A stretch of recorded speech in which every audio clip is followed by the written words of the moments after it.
quero convidar os irmãos a abrir a sua Bíblia ou acessá-la em Salmo 120. Livro dos Salmos, no capítulo de número 120. Aleluias. Cânticos de peregrinação.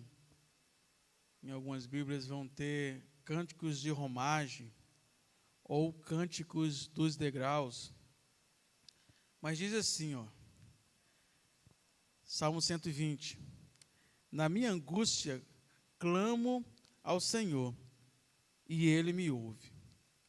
Senhor, livra-me dos lábios mentirosos, da língua enganadora.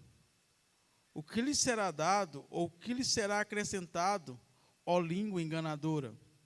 Flechas afiadas de guerreiro e brasas vivas de zimbro.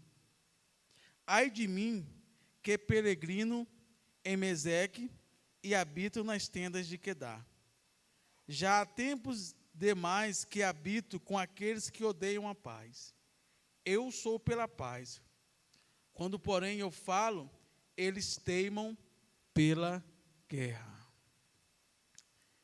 Esse salmo que nós lemos aqui, ele faz parte de uma coletânea de salmos que são chamados salmos de romagem ou salmos de degraus.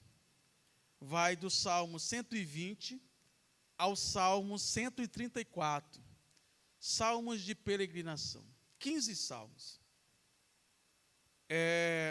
Desses 15 salmos, 4 foram escritos por Davi, 1 por Salomão, e os outros 10 são salmos anônimos. E esses salmos de peregrinação, eles são salmos que eram cantados quando os judeus, em uma determinada época do ano, pelo menos 3 vezes ao ano, eles se destacavam de onde eles moravam para poder ir até Jerusalém para as festas religiosas, cultuar a Deus de alguma forma em uma das festas. E é por isso que são chamados salmos de peregrinação. E durante esses domingos que se seguem, vamos estar aqui tratando e falando sobre esses salmos tão importantes e que comunicam muito bem com a nossa vivência presente. É tão prático para as nossas vidas, porque, de fato, nós vivemos uma peregrinação nessa terra. Nós não somos daqui, somos peregrinos, estamos em uma caminhada, em uma jornada.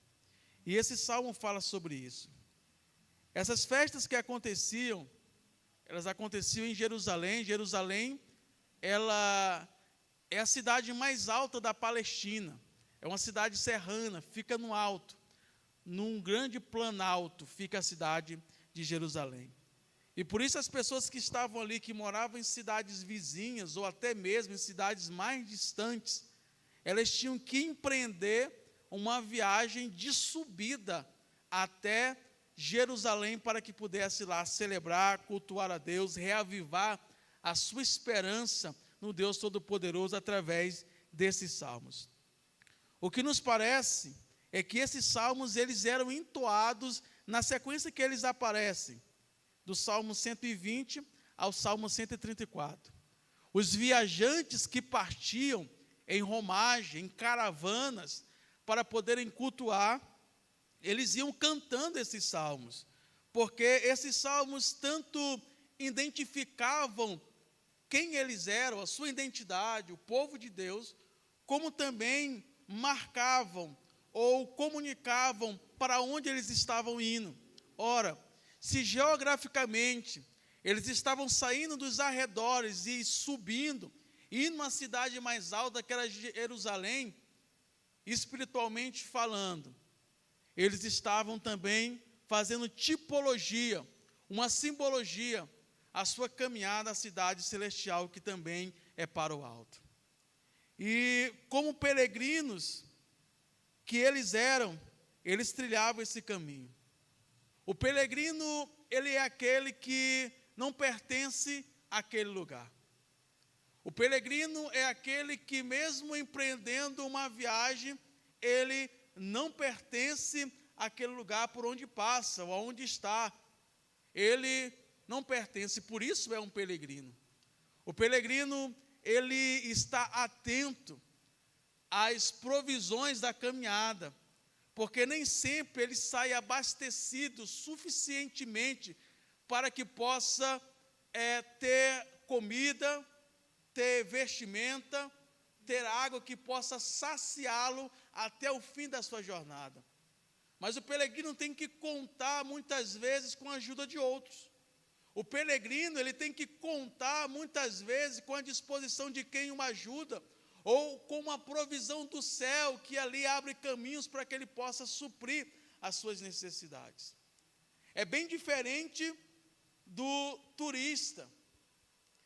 O turista, ele sai, ele marca a sua viagem, ele pega o avião, chega no hotel e ele é bem servido. E se ele não é bem servido, ele reclama. E se reclama, ele ameaça: eu vou processar, ou coisa do tipo. Por quê? Porque ele é um turista. Porque ele está lá para que seus desejos e seus anseios sejam satisfeitos. Afinal, ele pagou por tudo isso. E ele está lá para que ele possa ser servido. Diferente do peregrino, que a sua proposta é que ele possa servir. Que na sua caminhada, ele mesmo sabendo que ele não participa desse lugar, que ele não é desse lugar, mas ele sempre quer deixar uma boa impressão por onde ele passa. Ele sempre quer marcar por onde ele passa. Ele sempre quer deixar algo importante na trajetória que ele está seguindo. Quando nós pensamos nesses salmos de romagem, nós temos que fazer uma reflexão acerca das nossas vidas. Nesse mundo, estamos como peregrino ou estamos como turistas? Nós estamos de fato traçando uma caminhada de degraus, uma subida em rumo à cidade celestial, vivendo em fé. Há uma caminhada de fé de fato. Muitos de nós aprendemos o que é fé de maneira errada. Muitos de nós aprendemos que fé parece ser uma disposição de arrancar algo da mão de Deus. Imagina que você tem que positivar e tem que pensar positivo e dizer: Senhor, eu creio, e parece que Deus está segurando algo, e quando você crê muito, parece que Ele solta e deixa escapar para você. Isso não é fé. Fé é confiar em Deus. Fé, Abraão é tido como pai da fé porque ele confiou em Deus. Ele confiou em Deus, e na caminhada de confiança, de peregrinação diante de Deus, Ele muitas vezes nos dá refrigério. Ele concede alguns desejos dos nossos corações. E é claro que outros Ele vai dizer não, porque muitas vezes nós pedimos mal, e bem mal. Mas fé é o firme fundamento, como diz em Hebreus capítulo 11, o firme fundamento das coisas que não se vê e não se vê. E mesmo não se vendo, nós acreditamos e confiamos tanto em Deus, que Ele pode nos conceder, que Ele pode nos dar, que Ele pode ser ao nosso favor, que Ele pode nos ajudar. Mas tem que partir do princípio que fé é confiar em Deus, é perseverar, é não desistir. E na nossa caminhada, nós temos muitos picos de tristeza, nós temos muitas situações de desânimos, mas nós não podemos deixar de confiar em Deus. Ser um peregrino, como os judeus eram, nesses momentos de romagem, de subida, entendemos que nós não somos turistas, que nós não estamos aqui para que Deus possa nos servir e satisfazer os nossos desejos, não. Deus está para nos ajudar a chegar.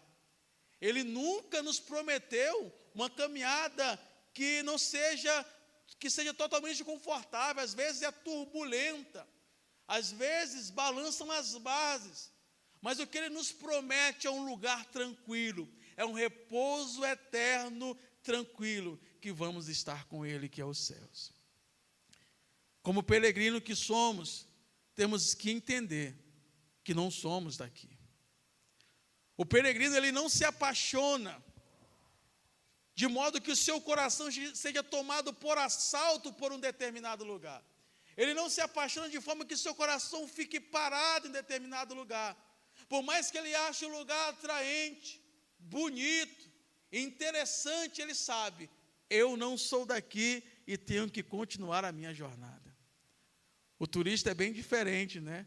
Sabe, quando você faz aquela viagem dos sonhos, você acorda no último dia de pegar o avião, você diz assim, eu queria morar aqui. Eu queria passar o resto da minha vida aqui nesse lugar, porque é muito bom. Porque a todo momento as pessoas estão ali para satisfazer os teus desejos. Só que essa vida de turista nos faz nos apaixonarmos por coisas que nós não devemos colocar o nosso coração. Nos faz nos apaixonar por coisas que nós não devemos aplicar à nossa vida. E nós vamos amando essas coisas e amando elas e fazendo elas grandes. Elas se tornam ídolos que roubam o lugar de Deus em nosso coração. E é por isso que nós não podemos assumir na trajetória que Deus nos chamou para sermos turistas na nossa caminhada. Não, nós somos peregrinos. Aqueles que são desprendidos com as coisas desse mundo, que Deus está dizendo, vai para cá, e vai sem nada. E nós estamos dizendo, sim, Senhor, eu vou. Parece que no primeiro momento não agrada muito, não é aquilo que vai mais lucrar, mas nós estamos atendendo a voz de Deus e caminhando a subida para Jerusalém. Essa é a caminhada de um peregrino. Então, nesses salmos que começa no Salmo 120, esse salmo ele não é uma poesia bem arranjada melodicamente ao ponto de nós dizermos, uau, que lindo. O salmo ele começa com uma angústia e termina falando de guerra. Olha, parece não ser arranjos tão interessantes que daria uma música de nós começarmos amanhã cantarolando. Ou encerrarmos a noite cantando ela como se fosse a canção mais bonita. Mas, de fato, esse salmo é um salmo sincero. E ele diz assim, na minha angústia, clamo ao Senhor e Ele me ouve. O salmista, ele está angustiado. Alguma coisa acontecendo. Alguma coisa está acontecendo, ele está angustiado, o coração dele está pesaroso, mas uma coisa ele já diz de pronto, que Deus o ouve, que Deus o ouve. Isso nos ensina a entender que nós passamos sim por angústias, dificuldades, aflições, mas Deus nos ouve. Que legal, que coisa interessante. Ele nos ouve, a Bíblia diz que Ele não está com os ouvidos agravados ao ponto de não nos ouvir. E também não está com as mãos encolhidas, na qual também não possa estender e nos abençoar. Não, Ele está nos ouvindo. E se é a sua vontade, Ele pode nos abençoar e fazer cumprir a sua vontade sobre as nossas vidas. Mas o salmista está angustiado, ele vai dizer por que está angustiado. Versículo 2, ele diz, Senhor, livra-me dos lábios mentirosos e da língua enganadora. Parece que alguém, de alguma forma, está levantando falsos testemunhos, está falando algo do salmista que isso está o angustiando demais. Essas mentiras que estão sendo ditas a respeito dele, está trazendo um grande peso à sua alma, ao seu coração, à sua vida. Isso é motivo de angústia. Não sabemos se de fato aqui é alguém que levantou uma calúnia, ou se ele pode estar falando de si mesmo, de dizer, Deus, me livra de ser alguém de lábios mentirosos. Me livra de ser alguém de língua enganadora. Me livra de ser alguém que acredita nas mentiras que o mundo muitas vezes está me contando. Está me contando. Sabe, Às vezes nós acreditamos em mentiras que o mundo nos conta, que aqui é o melhor lugar do mundo, que a felicidade é se nós conseguirmos o melhor emprego do mundo, que a felicidade é se nós conseguirmos construir a casa dos nossos sonhos, comprar o carro dos nossos sonhos, progredirmos a nossa vida profissional de forma que nada mais possa estar à nossa frente, e aí sim estaremos felizes. O mundo nos engana dizendo, felicidade é se nós encontrarmos o par perfeito, o casamento perfeito, a pessoa perfeita, e Ele vai nos fazer tão felizes que eu não precisarei de mais nada. Ele é o meu tudo, é a minha vida. Tantas ilusões. O mundo, ele mente sobre nós, ele mente para nós. Mas o que o salmista quer é que esses enganos, eles sejam cessados. Que esses enganos, eles parem. Ele vai dizer, Senhor, livra-me de tudo isso. Livra-me dos lábios mentirosos e da língua enganadora. E aí ele vai dizer, o que será dado, ou o que será acrescentado, ó língua enganadora? O salmista sabe que há uma punição. O salmista, ele sabe que há um juízo para aquele que engana, para aquele que vive em mentira, para aquele que decide fazer o que é mal para o próximo ou para o outro. E ele vai dizer, olha o que há para você, tem alguma coisa ruim para você. E ele continua dizendo, olha, flechas afiadas de guerreiro e brasas vivas de zibro é aquilo que está preparado para a língua enganadora. Aqueles que se levantam para fazer o falso testemunho, aqueles que se levantam para falar mal, aquele que se levanta para espalhar contenda, aquele que se levanta para maldizer, aquele que se levanta para murmurar. E ele está dizendo, flechas, vai ser como flechas agudas na língua daquele que assim procede. E também como o zibro era uma madeira, e essa madeira, o carvão dessa madeira, o fogo que se fazia com essa madeira, era uma madeira tão resistente, que o fogo perdurava por muito tempo e se aquecia de uma maneira bem maior do que as outras madeiras. E aí ele faz aqui dizendo, olha, que como a brasa que é tirada do zibro, que é mais aquecido do que as outras madeiras. É isso que Deus tem para aqueles que decidem fazer o mal. É isso que Deus tem para aqueles que decidem viver impiamente. É isso que Deus tem para aqueles que estão dispostos a não arredar do mal que estão fazendo. Então é necessário que haja juízo, que haja punição, e o salmista sabia muito bem disso. Mas ele está angustiado. E imagina essa canção sendo cantada na saída de casa em rumo à cidade alta, a Jerusalém. Sabe, essa canção é uma canção que nós devemos fazer, ou canções como essa nós fazemos, ou eles faziam, para que possa mostrar nossa humanidade. Porque quando nós vemos um salmo como esse, e nós pensamos, ai daqueles que falam contra mim, ai daqueles que se levantam contra mim. Mas a pergunta é, e será que eu estou sendo essa pessoa que é a língua enganadora? Será que eu estou sendo essa pessoa que são lábios mentirosos?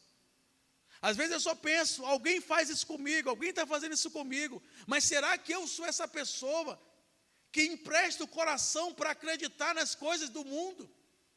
Que empresta a alma para viver os desejos desse mundo? Será que eu estou sendo essa pessoa? Porque o que tem preparado para quem decide viver assim é juízo.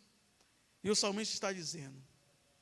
E o salmista está numa situação que parece que alguém está levantando mentiras a respeito dele, ao ponto de ele estar tão insatisfeito que ele diz, olha, versículo 5, ai de mim, que peregrino em Meseque e habito nas tendas de Quedar.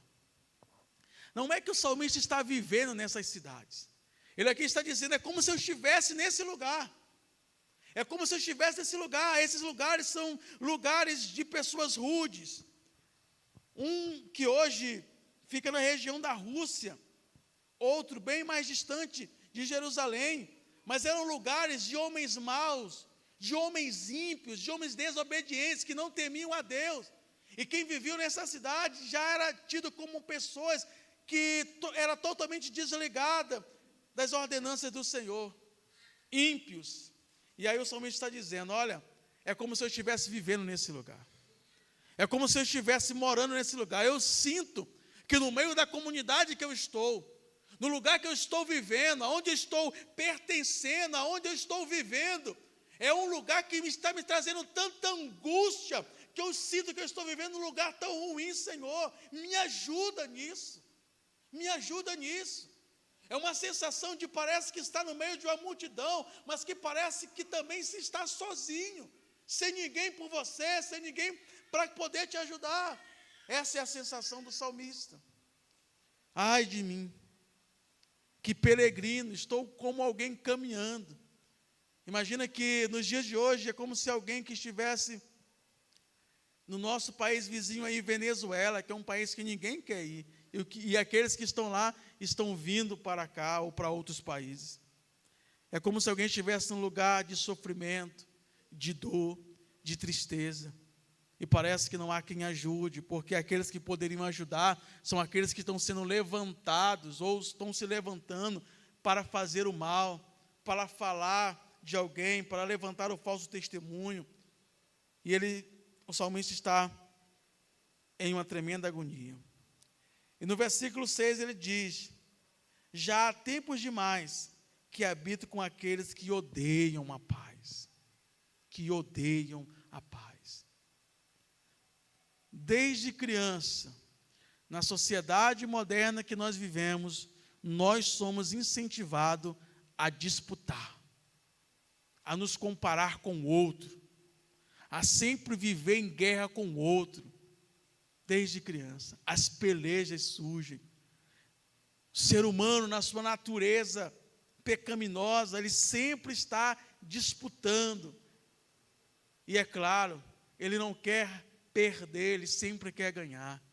E para ganhar, muitas vezes ele se utiliza de subterfúgios, coisas que são vergonhosas. Mas ele sempre quer ganhar, e por isso não há paz. Não há paz porque ele não se contenta com aquilo que ele tem. Ele sempre acha que é injustiçado, que deveria ter mais. Não há paz porque ele acha que a força está em si mesmo.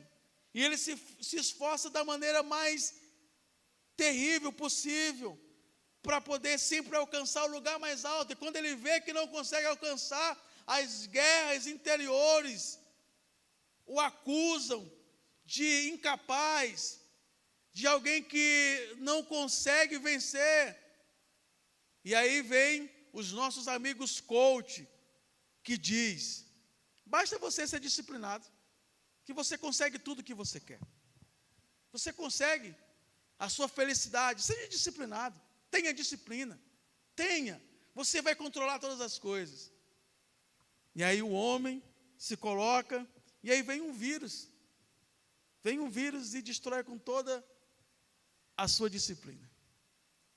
Vem um mosquitinho, toca no corpo dele e desmancha toda a sua disciplina. E alguém vai dizer, não, fale palavras positivas, acorde pela manhã, tome um banho gelado,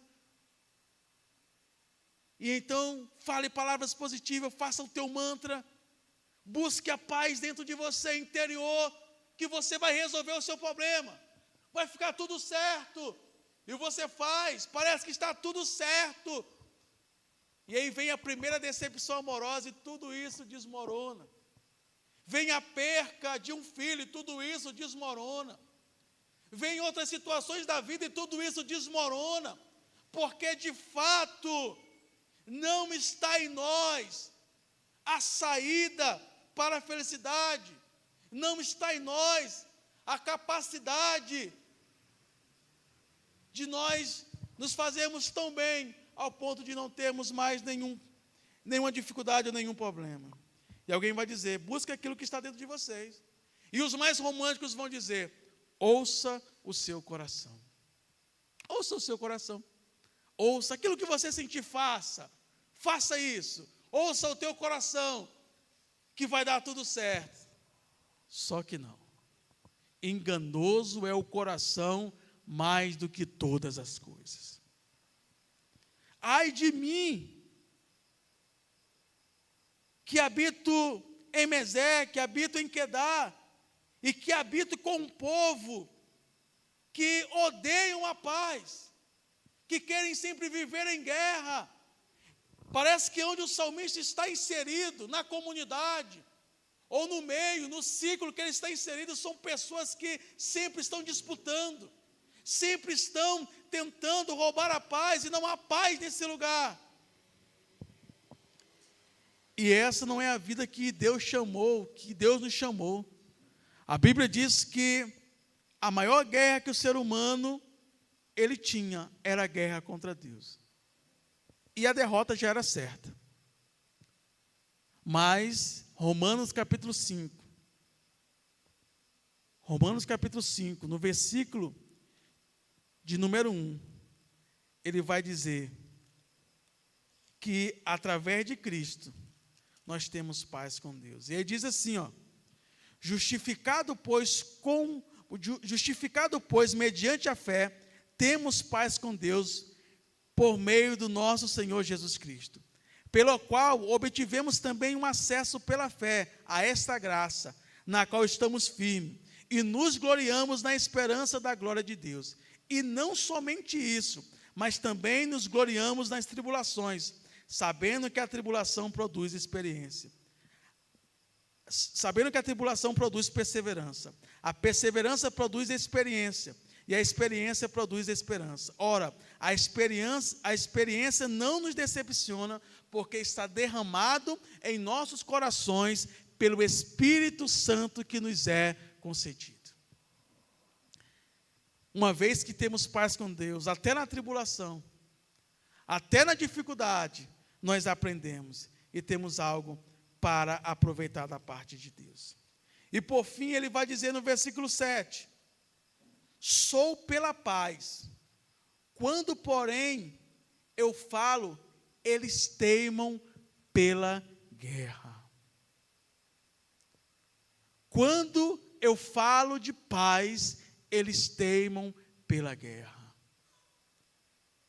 É aqueles que se riem, é aqueles que zombam, que acham que Deus nunca vai chegar a eles, é aqueles que acham que tudo que está se fazendo está certo, está tudo tranquilo, parece que não vai dar em nada.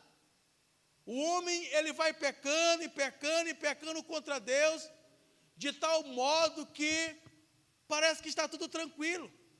E ainda tem os pecados que nós denominamos de pecados dominicais ou pecados de estimação, o melhor nome é esse, que vai se fazendo e não quer mais se arrepender, já está tudo bem, parece que está tudo tranquilo, tudo resolvido, está tudo tranquilo, mas Deus diz que Ele vai se levantar com juízo, e ai daqueles a quem Deus fazer juízo.